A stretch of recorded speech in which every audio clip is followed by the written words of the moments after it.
Well, welcome everyone. Hi, my name is Jenny Whitener. I'm the CEO of Bridge Innovate, and it is my pleasure to welcome you to today's program, How to Lead in a Time of Uncertainty and Polarization. We have an amazing speaker with us today. I'm so excited to introduce you to him in just a minute. But first, I would like to get to know all of you. If you would just say hello to our speaker today, going into the chat. Introduce yourself, your name, your organization. It's always helpful for us to know who we're speaking with today. So take a moment as we're getting started today to go into the chat and type in your name and your organization. I can see that Luke from our team has started us off saying, welcome everyone. So feel free to go into the chat and share comments along the way today as we hear from our guest speaker on how to lead in a time of uncertainty and polarization. Let's get started. I see Jeff here and Mary here. Thanks so much for joining in. This is a part of Bridge Innovate's Inspire series, where we invite leaders from across industries to share their stories of innovation, change, and leadership as inspiration for all of us as we go through their day to day.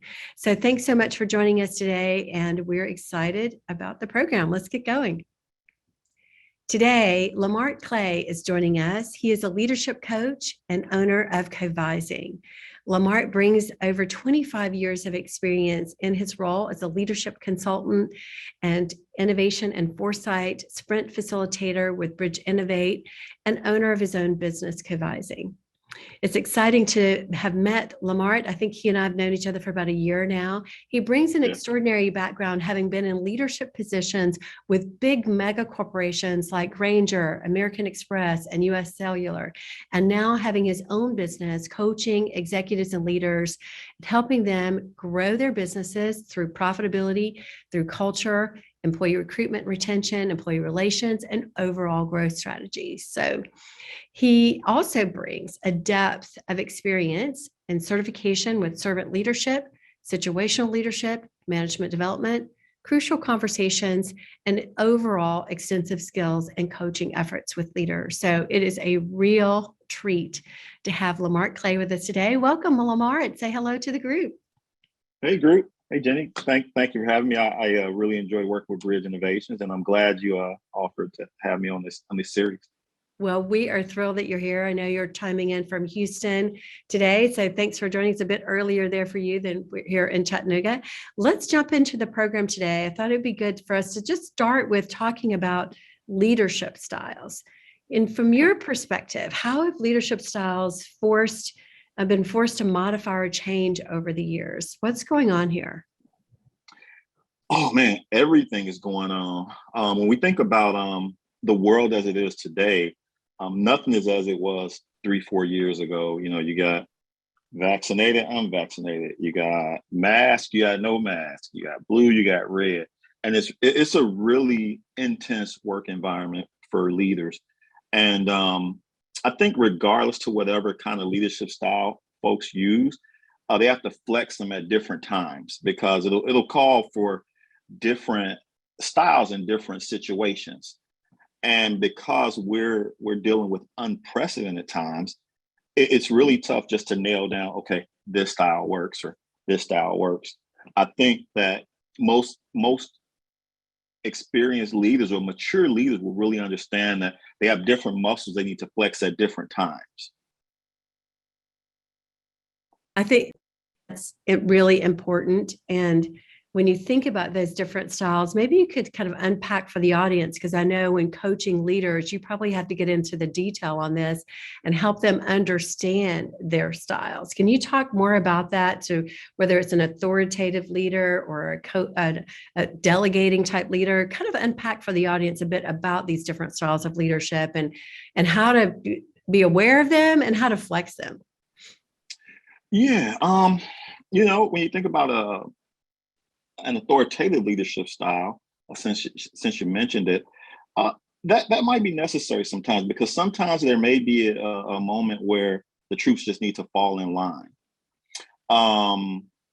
And again, that's one of those things where there's a directive, and we need to move forward. Now, when you think about just as a delegated leader, again, there may be some opportunities or situations that no one really knows about. and you want to help enhance this person's leadership ability and work on their development. And there may be times where you'll aid in this person's development through proper delegation.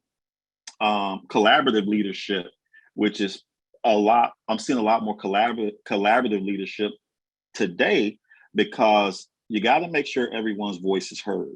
We'll talk about DE&I a little bit later, I think.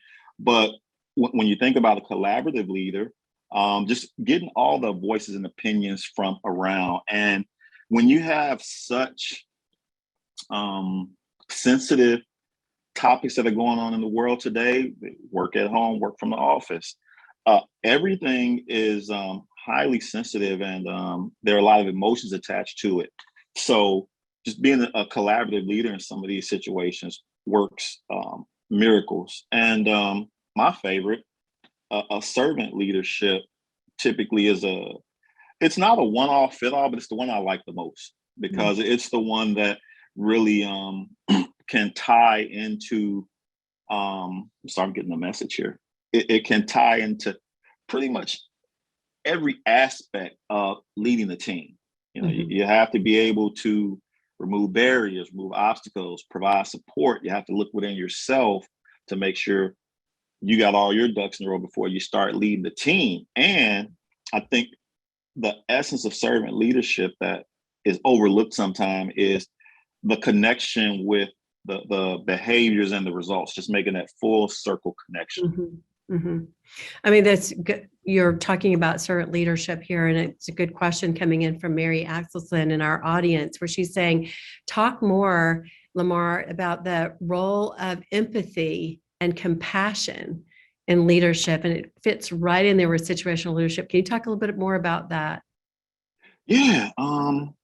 Leaders that aren't compassionate, that don't have empathy, they'll lose employees. Right now, folks are leaving companies at record paces. And from my experience tells me that employees don't leave companies, they leave leaders. And being able to empathize and be compassionate, especially now when it is so much uncertainty going on. Sometimes we got to work from home. Sometimes we work remote. Sometimes it's virtual. And just being a compassionate leader to understand that if I put out let's say a mandate that folks need to come to the office 2 days a week, I have to understand that everyone might not be able to do that based on their personal circumstances. And so being able to be flexible and agile are traits that any good leader needs to exhibit during these trying times. Right. Good point. Yeah, I think that's well said. Going on, I think you've talked a little, hinted about this, about the needs of the 21st century. We're sort of in the midst of living in a pandemic and really learning to lead through a pandemic and all the disruption that comes with that. Talk more about your perspectives around these key leadership skills in this time of uncertainty.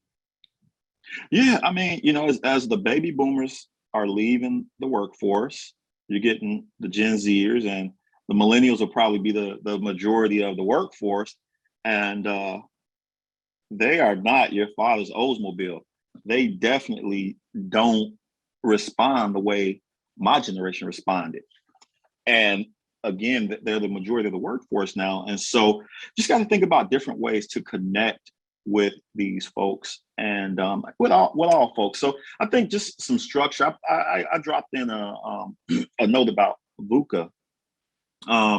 It was created back in the 80s with when the USSR was disseminating, and a couple Army generals created it. And it was started out being volatility, uncertainty for U, complexity, ambiguity for A. And it was morphed to be a different kind of VUCA to help out in a modern world. And so I think that this connects with everything we're going through, because there's a lot of uncertainty. And so the vision, just setting the vision, painting the picture for your team, your business unit, and ensuring that is really clear on where you want the team to go. With the you understanding your environment and how it all interconnects, and just really knowing what your resources are, so you can understand what the downside is, and what the possibilities are, and what could happen if we do this, or what happens if we do that. Just using that you to be understanding, seek clarity, making it simple for the team. Just make sure they understand where they're going, what the path is, and it's really clear. Because and when there's change, like leadership changes, or you're installing Salesforce, or you're having a commission change, the team responds better when you communicate with clarity to them.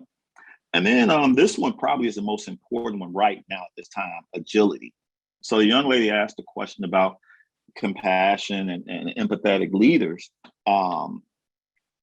Leaders have to be agile more than anything now, because again, you may get some recommendations from the CDC tomorrow saying X, Y, and Z. And Right. as you think about planning for the future, being just not stuck on one idea, not stuck on one way to do things, and not really getting caught in a hierarchy of the way things have traditionally been, will benefit you and the team and your company. Right. I mean, I think you've done a great job helping us remember these wonderful components of leadership. One is that, and you started off with this, making sure that we know that each of us has a style, right? But that we have to pull on different styles today. And then this concept that you're bringing here to us around blending VUCA into the 21st century leadership helps us understand that even more. That by painting that picture, but then also remaining agile, means that we have to constantly be flexing to really lead the teams in this very volatile environment that we're in. But you know what's really the hardest part, Lamar, is that when leaders are stepping up, you think about the next stage. What's this whole thing going on with the Great Resignation? It feels like the more we try to lead and to be an empathetic leader, the more they're walking out the door. Help me with that. Yeah, well, we talked about it earlier. Folks are leaving jobs at record rates. In 2021, 3.95 million folks per month quit their jobs. That's the highest it's been since they've been recording this thing, since 2000. Comparison, the lowest, it was 1.75 million folks a month quitting their jobs in 2009. That's 125% increase. That's crazy. And so we call it the Great Resignation, but we can call it the Great Reset or the Great Reevaluation, because people are wanting to make sure that their time is valuable and that they're spending their time where they are valued. And so I think that we think about the 21st century leader, and we think how to kind of get in front of this. Companies have to pay better. Companies have to pay better. They have to be transparent about their pay, their compensation. They got to step it up and ensure that folks are compensated well. Flexible work environments. Right now, I remember at American Express, we were virtual before then, and I hated Zoom meetings. I detested them. And my boss would always say, Lamar, turn your camera on. And I would have to turn my camera. And now it's unheard of to go a day without having a Zoom meeting. So companies have to be flexible. And then I think more importantly, leaders have to lead from a value-based center. They have to be principled, and they have to lead by a value-based center. Because, I talked about the millennials kind of taking over the workforce from the baby boomers and the Xers. And these populations, they won't deal with because I said so. They won't deal with just do it. You have to explain the whys to them, because they're not married to these companies. They don't expect to be with a company for 25, 30 years. And so you get a good 5-6 years out of somebody that's doing well, but in order to do that, you got to treat them right. And so it starts from the top. Folks have to lead from a values-based center. Mm-hmm. Good point. I think brings out that authentic sort of personal perspective coming in, that level of engagement between the leader and the employee. Yeah, Question absolutely. coming in from the audience, just feel okay. We're going to try to go to that. Kristen Leidig Bryant's asking, we grapple with so many different ways to be polarized right now with each other. Should a leader try to find a common ground? Is that even possible? Or just acknowledge all the anger and try to solve the problem in other ways? Give us some insights there, Lamar. Well, I mean, I think you have to acknowledge that there will be differences, Mhm. and you have to understand and create rules of engagement. Mhm.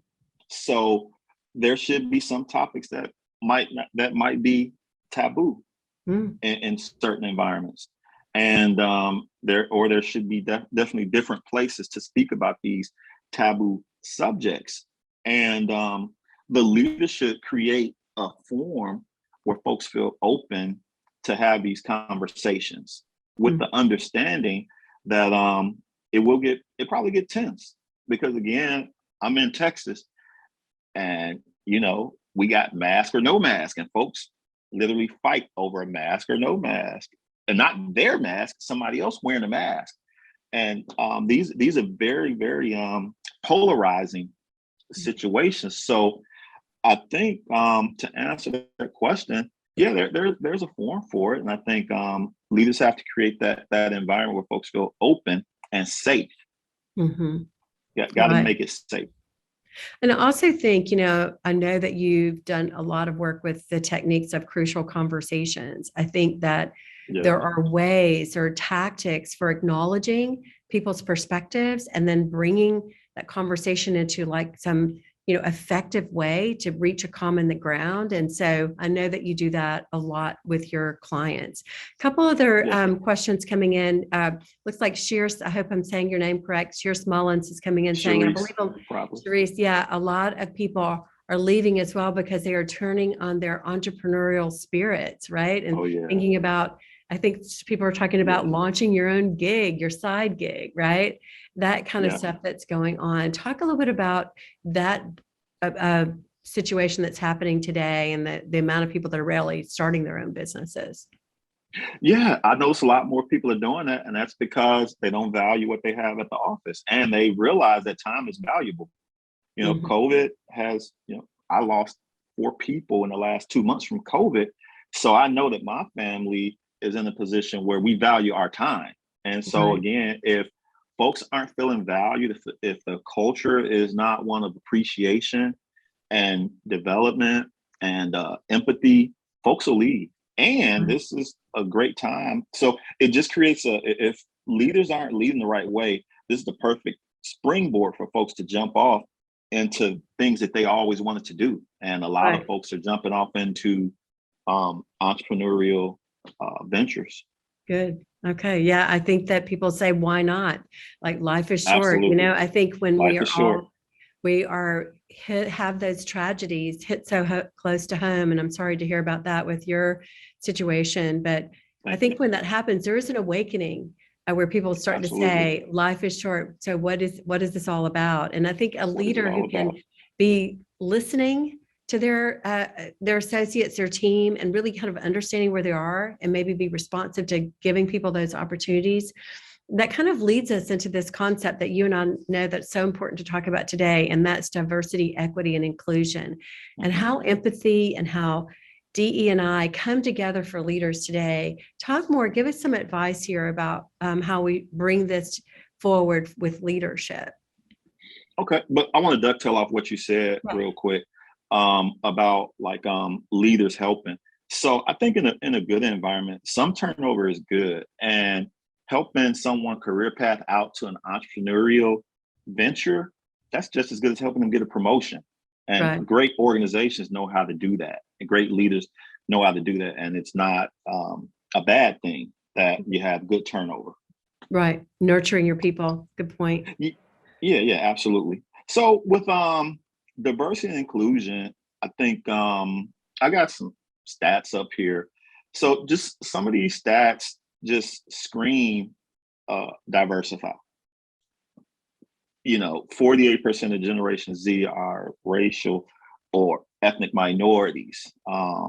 diverse management increases revenue by 19%. And 3 out of 4 people prefer diverse companies. So you got hard data, you got soft data that's telling you, do it. And I think in order for it to come to fruition, first and foremost, it has to be bought in from the top. The CEO and the senior leadership team have to believe it. They have to buy into it. I was reading on Diversity Inc. A couple months ago that the most successful companies that have DE&I programs have a DE&I person reporting directly to the CEO, not just the chief HR officer. And so they have to be bought in. And I think you need to tie diversity, inclusion, and equity metrics to compensation. You got to make it worthwhile for folks to change. Mm-hmm. And I think putting your money where your mouth is, nothing spurs change more than that.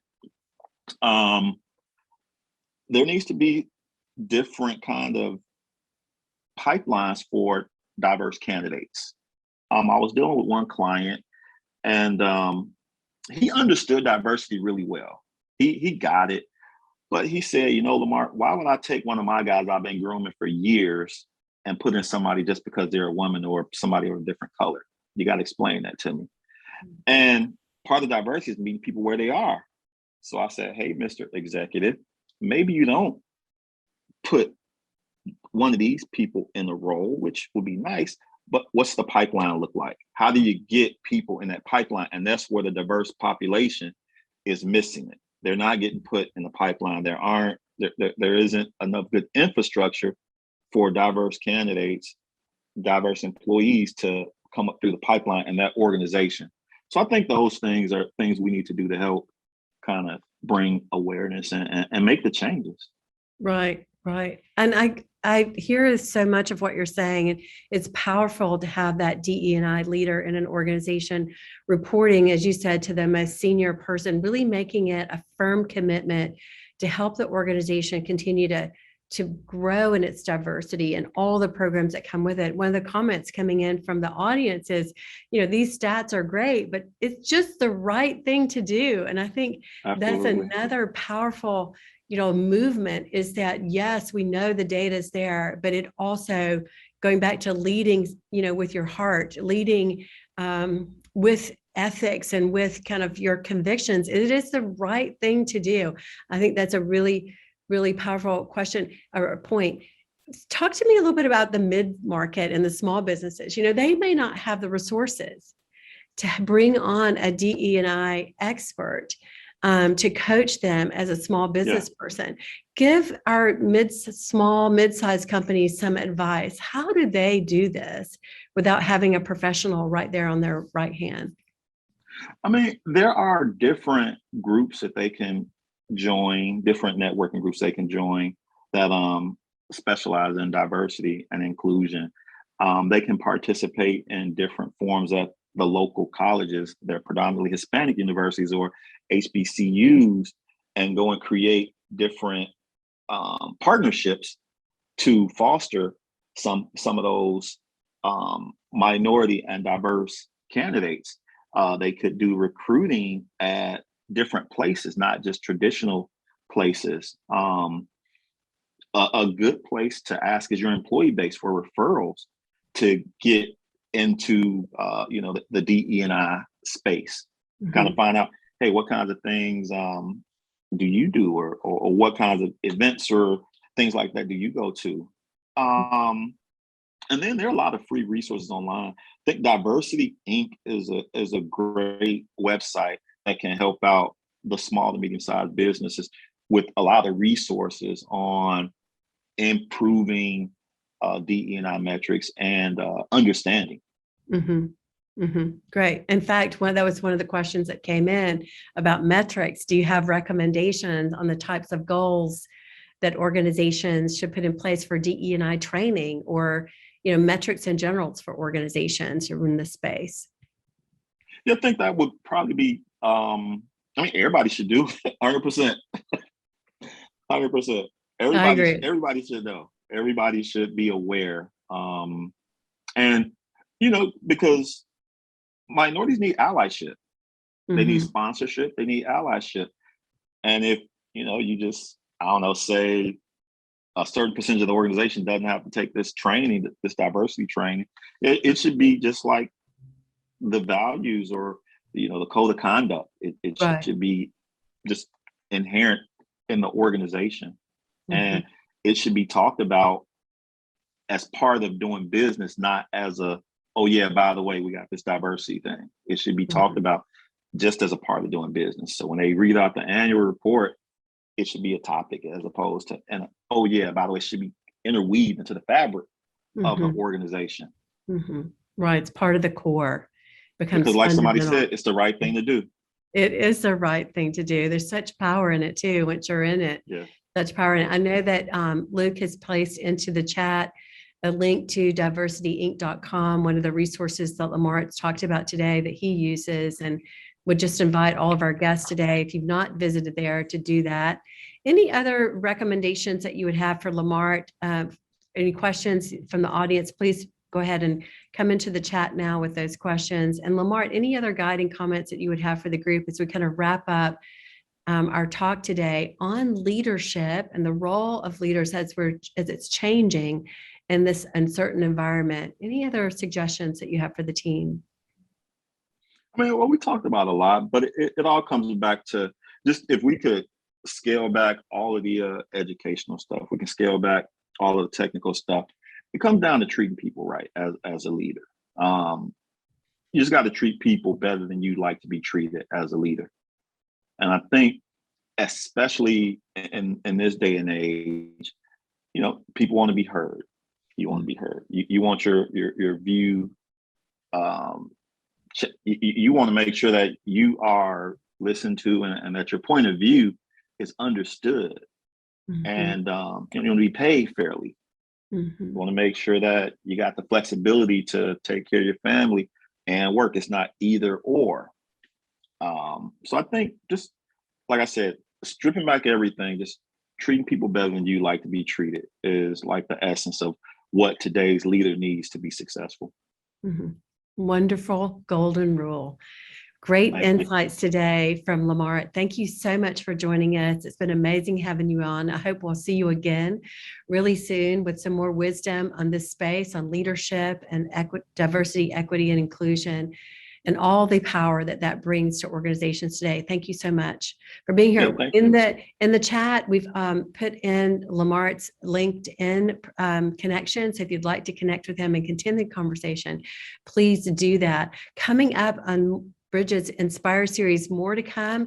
Hannah Lancaster talking about the value proposition canvas coming up, another digital studio test drive on prototyping in March, and then a purposeful transformation, a call to action by Michael Graber. It's going to be talking about a purpose-driven organization, really focused on sustainability, focused on the people equation, all those aspects. And then, speaking of entrepreneurs, we are launching an entrepreneurial growth sprint on June the 6th. If you're an entrepreneur and you're ready to update your strategy canvas and grow your business, I hope you'll join us for that virtual 6-part series. It's really a lot of fun. We've had great feedback on it. So thanks again for joining us today. Lamar, thank you so much for your words of this wisdom. We hope to see you again very soon. Thank you. Thank you, Luke. Bye.